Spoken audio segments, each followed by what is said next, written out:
And with us tonight, we've got Traci Sletmoe from the DOT to help us describe the program and what it takes to qualify. So we'll let Traci start out here then. I'm gonna share my screen if I can. Okay, I'll. There's there's a lot of information. The legislature made quite a few changes to the program this year, so things look a little bit different than last time. Let's see. You should be able to share now.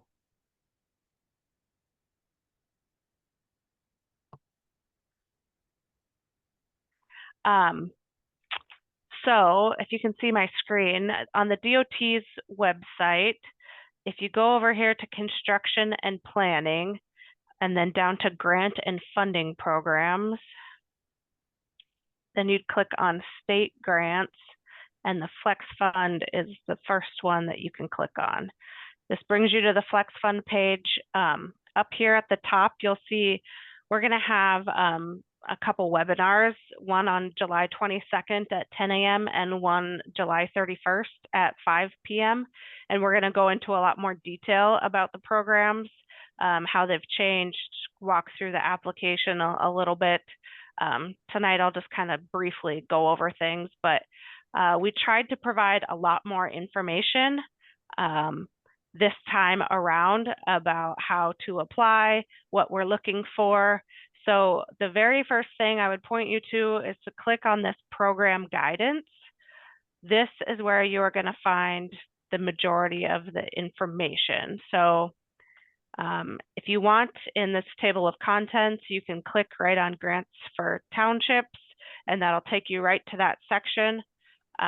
A little bit before that, though, there's some definitions here. So if you come across some of these terms and you're not exactly sure what we're talking about, I'd go back to this definition section to see what exactly it is that we mean when we say multimodal or bid ready or economic generator, any of those types of things, some of the abbreviations that you may not be familiar with. And then there is these bullets here kind of apply to everything, all the different programs. So everything is a reimbursement program, so you're not going to get any funding upfront. It's going to be where you submit to us invoices and or pay estimates, and we then reimburse you for those funds. As a township, we're required to send the money through the county. So your county is going to have to be involved in the process. If they don't want to help with applications and things, then you give me a call and I will help you with your application. But they are going to have to be involved a little bit if your project is selected. So in here, we talked, there's an estimated 31.1 million for grants for non-oil townships. There's the list of the different priorities, some kind of example projects, how the funding works with it. And then this project scoring section, this table tells you, these items on the left here are what we're going to be scoring you on. And then this high, medium, low just tells you what type of thing is going to be scored higher than others. So like the mill levy, we know that that's a bit of a headache. Trying to get to that 18 mils. And so that's why we've made it, if you're in that 17 to 18 mil range, you're going to, we're going to give you not quite the full priority, but a little bit more than somebody that's less than 17 mils to kind of make up for those people where it ends up rounding and now you're not at exactly 18 mils. If you, any of these that you see, just kind of small here, that have the asterisk, that means there's not necessarily a question in the application that directly asks you about like the safety of your project or how it's going to improve safety. But there is a question in there called project need where you type up why the project is needed. And so that's where you should address things like if you're closing a gap in the network. So you've got roads and you're traveling along it and it's fine, and then all of a sudden you got like a mile or two that are just terrible, and then it goes back to being good again, and you want to fix that mile or two that's terrible, that would be closing, a gap in the existing network. So you'd want to talk about that in there. If you're removing any sort of hazards like narrow roads, weight limitations, height restrictions, you talk about that in the project needs section. This reducing need for maintenance costs. So those are the types of things where maybe it's a FEMA project all the time, and because FEMA is only going to pay to replace what's there, if we could just do a grade raise or something, then it would eliminate the need to have to do a FEMA project all the time. So that would score higher than something that's not necessarily going to change any of those reoccurring costs. And then it explains how the projects will be selected, which is the DOT is going to go through and score based on these things. Then there is a committee that consists of NDTOA, the League of Cities, Association of Counties, Department of Commerce, Indian Affairs, and the Greater North Dakota Chamber.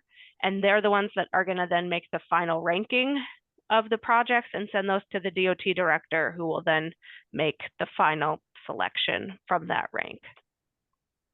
So there's a ton of information. Like I said, last time our guidance document was 2 pages, and now I think it's 12 pages. So but that is, there's a separate program for counties and cities. There's a separate program for bridges. So not all of it is going to be stuff that you have to read through, but much more detailed than it was last time.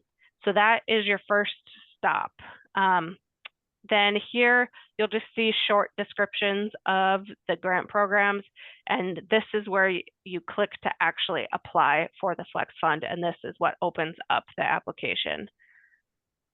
So you'll go through here, depending on what you select, it's gonna ask you for additional information. So when you select, a city, then it's just asking for city name. If you're a county or a township, it's going to ask you what county you're in, and it's going to ask you for information about the county. So if there's a person at the county that knows about the project that we would contact, we had questions, and then we need the commission chairperson and we need the auditor, because if it's selected, we need their information for contracts, because they're going to have to go through, the payments are going to have to go through them. Let's see. So yeah, you'll go through here, you upload an estimate, you'll have to upload a map of your project, and then, let's see. Here is that project needs section where the guidance document talks about the things that should be, kind of addressed in this box. Also on the website, you'll see these application instructions. You can open that up. This just has what the application looks like on the left-hand side, and then there's some notes about what exactly we're kind of looking for in each of these questions. So that's another resource. And then you can always email the flexfund@nd.gov if you have questions. And myself and Ben Sambuca and Kent Lieben all have access to that email. And so we'll be more than happy to talk through any questions that you have. I think talking through absolutely every point of this is probably going to go over most people's heads. So I just point you to the guidance document and the website, and then if you can, register for one of these webinars. We'll also post a recording of them once they're done. So that will be on this website as well. And then you can call us or email us if you have questions on the application itself.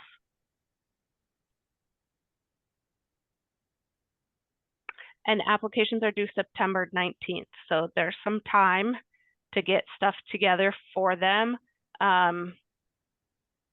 Obviously, with them being due in September, there's not going to be any construction that can be done this year with Flex Funds. So it would be things that are constructed next year. at the earliest.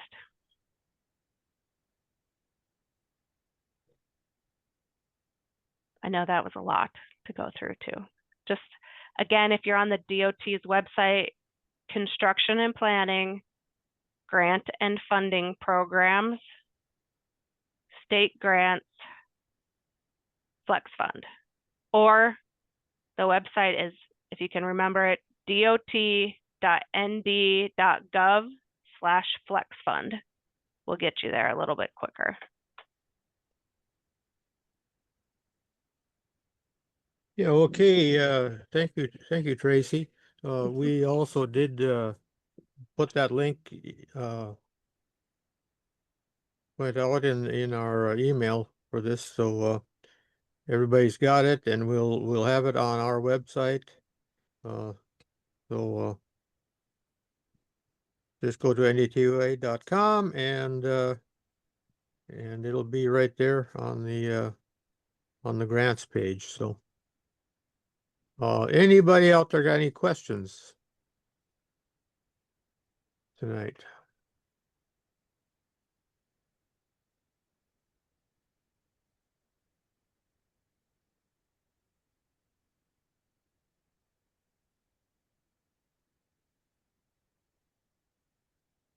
You were chose for a program, how long do you have to complete the project?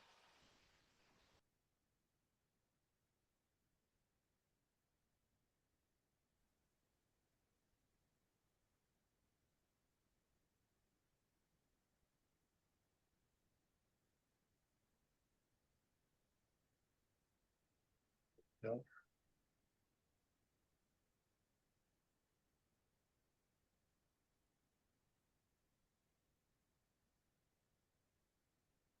Sorry, my computer decided to restart Zoom. Okay, the question was, what kind of time do you have to complete a project? So there's obviously, as much as possible, we would like it completed before the end of the next biennium in 2027, but there is no hard deadline where if the project's not complete, that you're going to lose your funding. We'll just get carryover from the legislature for those funds. So it's there's no hard deadline as long as progress is being made on the project. You know, if we're coming up, you know, early 2027 and you haven't done anything on the project and we've tried to get a hold of you and you won't respond to us and stuff, then at that point we might say, okay, you're not getting funding anymore. But it's as long as there's some work being done on the project, there's no hard deadline. And we will communicate with you a lot before we will get to that point.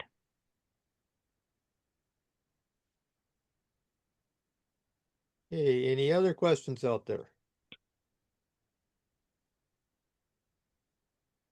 I can give you all my phone number as well. If you have questions, you can call me or you need help Okay. with an application. We'll put that on our webpage. Yeah, if I Is it- don't answer the phone, it's probably because I'm on the phone with somebody else, and I will get back to you as soon as I possibly can. But my number is 701-328-5073. 328-5073.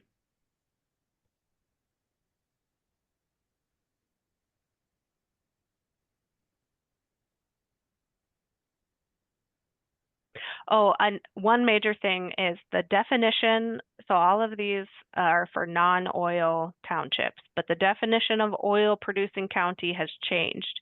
So it's only the big four now. So some counties that last time were considered oil townships are no longer considered oil townships now.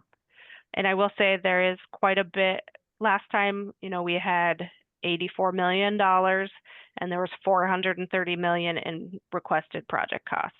And I think people are more aware of the program now, so there's going to be even more competition. Also, part of the prairie dog funds now will be distributed through grants. So the way we're going to do that is we want everybody to apply for the flex fund, And then we're going to award the flex fund, and then we're going to have just a ranked list of projects. So that way, when those prairie dog funds become available, we'll have the projects already selected to get them going faster instead of making everybody reapply again.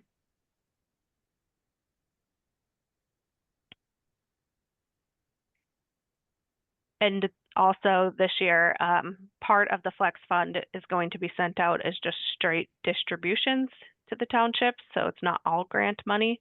And so the DOT strictly handles the grant portion. It's the state treasurer that handles those distributions. Last I heard, they're going to be sending those out, I believe, in April. But go to them for the most accurate information on that distribution portion. Yes, and for those distributions, that's a hard requirement that the townships are at 18 mills. And less than 100,000 in the general fund, I Right. think. Yeah. For the grants, it's a priority, not a hard requirement, which is why we can still give you a few points if you're, right under that 18 mills. Of course, if the 18 mills crowd uses up the fund, the 17.9 won't get anything. Possibly. Yeah.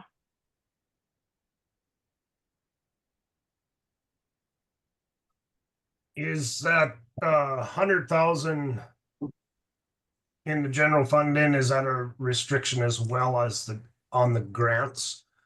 It's a priority that we give it to those that are less than 100,000. It's not a requirement. So if we have townships that are actually over that 100,000, but they actually have a road project earmarked for that funding, they just haven't got it done. Is there any way that they can report that on the application so that it doesn't count against them for the grading of it? So I mean, I may be wrong on this because obviously I'm not a township officer, I'm not an expert, but I believe you can have a separate road fund. So for us, it's as long as it's not in that general fund, which I'll say it's self-reported. We have no way to verify what it is. So we just have a question asking you. I think it's even yes or no if you're below that 100,000 or not. So they don't need to be specific as to what that dollar amount is. which road project that they intend to spend that additional money or anything like that on it. Okay. Yeah, I think we say, what is your fund as of December 31st of 2025? So if they want to move it before then, or yeah. And again, it's priority, but not requirement. Okay, thank you. Mm-hmm. Any more questions out there? I've got one for you if you can hear me. Yep, I can We hear can you. hear you, Jason. Okay, so we're in Paris Township in the middle of Stutsman County. We've had roads in just kind of underwater for many years. And like you said, we've been doing the FEMA thing for a long time here and trying to rebuild what's there, and they go underwater again. There's a couple places we've got not passable right now that we could go around. Is there any resources for I guess determining the best option for us? So you could just apply for A PE grant? you call it, yeah, preliminary engineering only, where you'd be looking at have an engineer, do a study to figure out what are your different alternatives, and they could put together then rough estimates. So you could apply for that, and then as of now, assuming the program continues, if you only applied for that, PE, study portion, then in the future you could apply for the construction of the preferred alternative. And then you could mark on your application that, yes, we had PE previously funded, and that would give you some priority points as well. Okay, yeah, now you kind of answered my next question. So you are assuming this is going to be a continuing. Yeah, it's in century program. code. So but obviously the legislature can change that however they want, but unless they actively choose to not do it, it would stay there. Yeah, so there's funding there, and I think the reason there's, more dollars in there this year than there was the previous biennium, and I think part of that is because we did have so many people apply. It really, instead of people just saying, yeah, there's a huge need out there, there's a need out there, but when you put the dollar amounts to it, when we had, more than 4 times the amount applied for, then we had to give out, it really shows that need. And I know it's frustrating to have to apply over and over, but it does show the legislatures that yes, we do need this. And if you applied to the previous round, you should have gotten an email. Hopefully, we did get a few that bounced back. Email servers didn't like them from us, letting you know that if you want to get your old application, the application has changed a little bit, but we can send you your previous application so you have all that information that you put in previously. So just And is the email. application process gonna happen annually or biannual? Is it following It's biannual. biannual? Okay. Okay. Okay, thank you. Yes. Okay, who's next?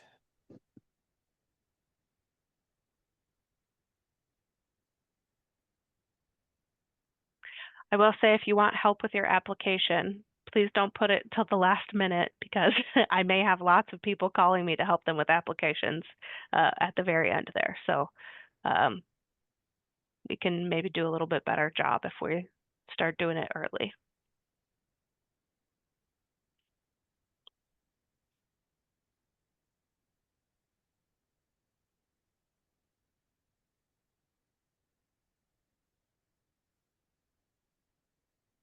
Who's got a question for us?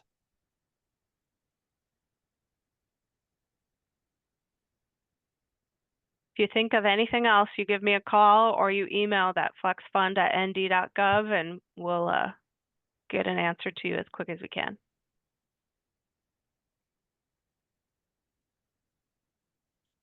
We might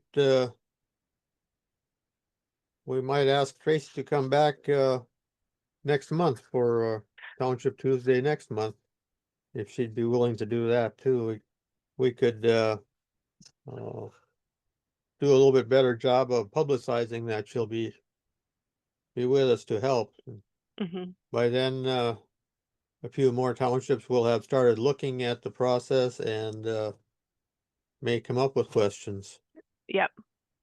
Yeah, it's hard when it's a new thing and there's all kinds of information to have any questions, but we really tried hard. That was the most feedback we got was, one, it's frustrating you're applying all the time, so just want to make it known that we will help as much as we possibly can with applying, and that there wasn't enough information last time, so we tried to be much more specific about things. So if you have any feedback about last time or this time as you're going through it, please send that to us as well. So that way we can improve this process. We want to make it work for you guys.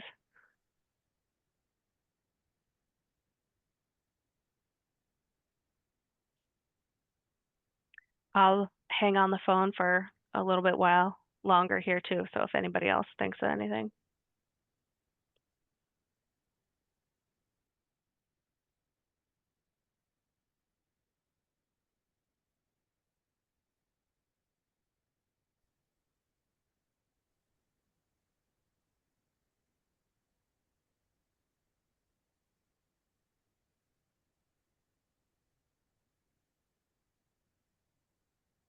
Gotta be some more questions out there.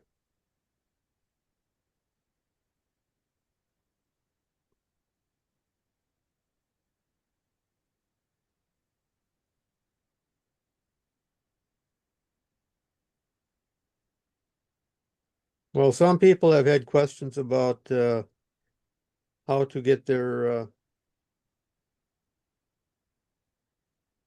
levy increased to be qualified at 18 mills, and we've been helping a few townships,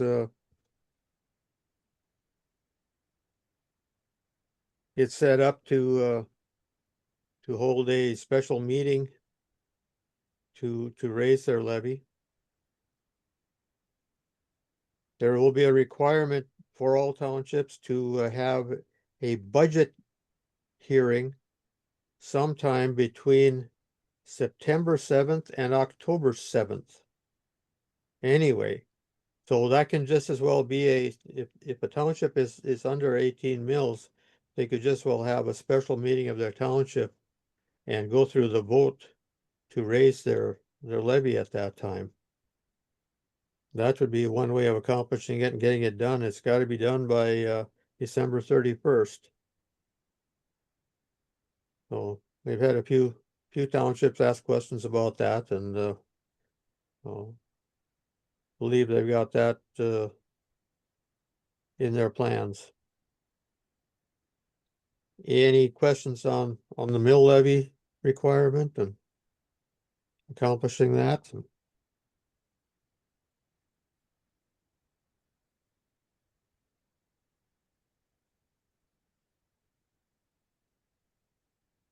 Larry, can you talk more about that?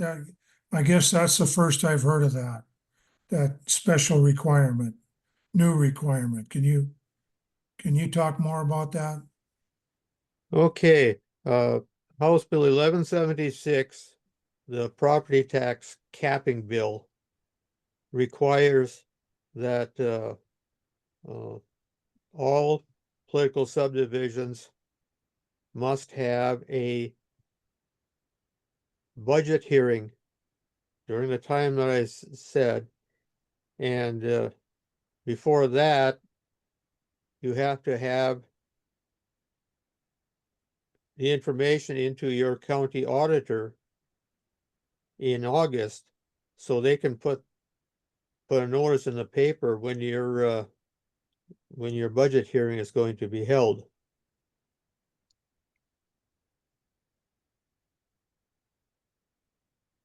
And to raise your levy to qualify, you will have to put a notice in the paper, just like you do for your annual meeting in March. It will specify that this is a special meeting of the township to amend the budget. And you will have to put in that notice the amount in dollars that you will be increasing the budget, and the percent of change will have to be in the notice. And then you put that question to all the voters of the township, and if they pass it, then your levy will be amended to the required amount. Also, by this time, your tax director should have the new taxable value of your township.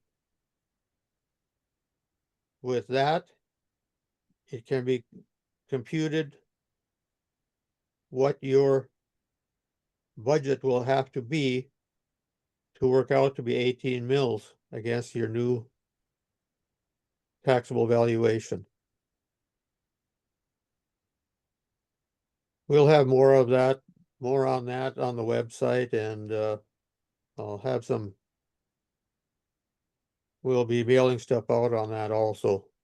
It'll be in the next grassroots report that'll be coming out before too long, now that we have the information for the grant program. Any more questions on that, Matt?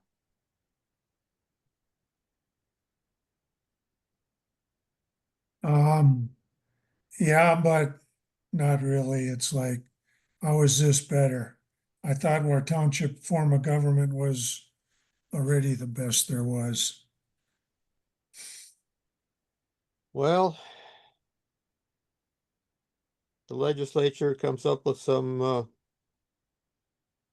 strange things once in a while, and we have to do our best to work with them. Hopefully we can get some of that straightened out in the next version.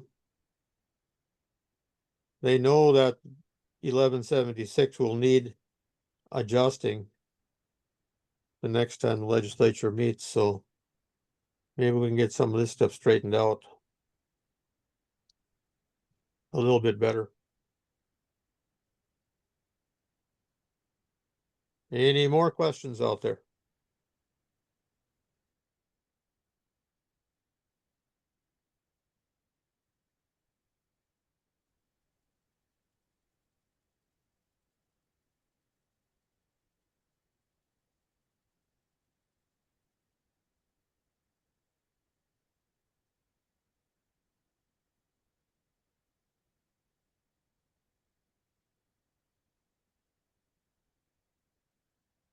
Well, if there's no more questions, we're kind of running out of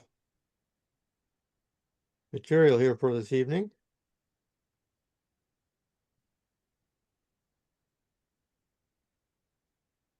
But you can email or call either Traci or myself if you have anything you think of later.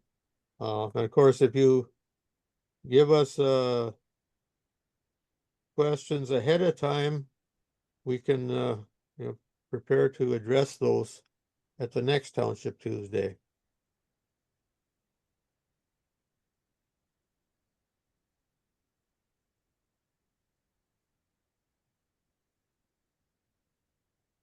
So, well, if there's no more questions, last call. Last call for questions.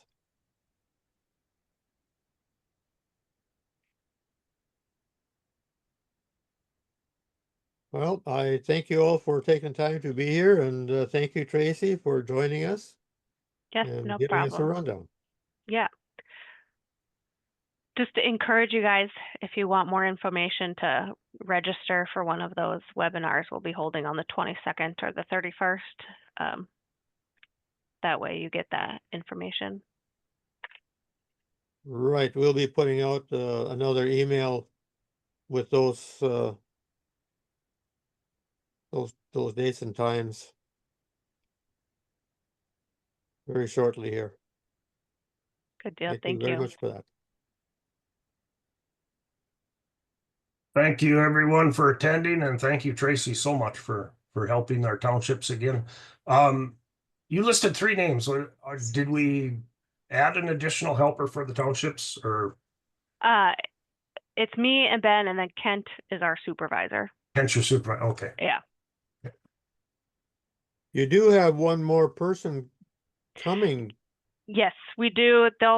They will help out as needed with the flex fund, but they'll also be doing a special road fund and transportation alternatives. So they're kind of a catch-all. That position's listed right now, so we'll see how long it takes to find somebody to fill it. But Do you and Ben split the state? I mean, these township officers, should they be directed to either of you, or either one of you? Doesn't matter which one they call, or? it doesn't matter which one. I mean, when it comes to like the county township officer association meetings, we kind of split the state west and east, just because I'm in Castleton and Ben's in Bismarck, so it just geographically works a little better that way. But at least for now, call me probably, because at least for now we have it kind of split, where Ben's handling all the existing projects and getting their reimbursements done and things like that, and answering their questions. And for now, I'm handling all the new stuff, but nothing formal. So if you can't get a hold of one of us, you can get a hold of the other one. Yeah. Thank you, Traci. Yes, no problem.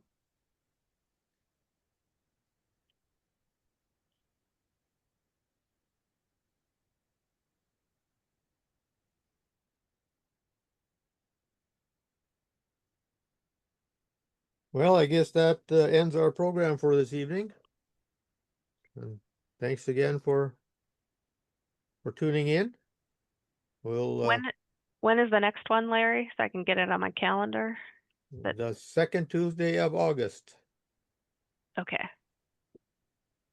I'll let you know if I can make it or not. I gotta double check calendars, but Appreciate that, Tracy. yes, no problem. Thank you.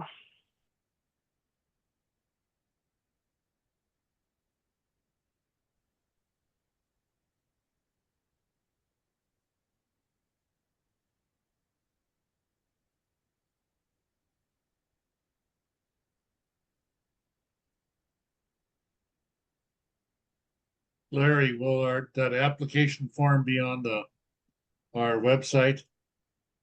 Yes, Right away? the link will be on the website. Okay, All this information will be right there on our website.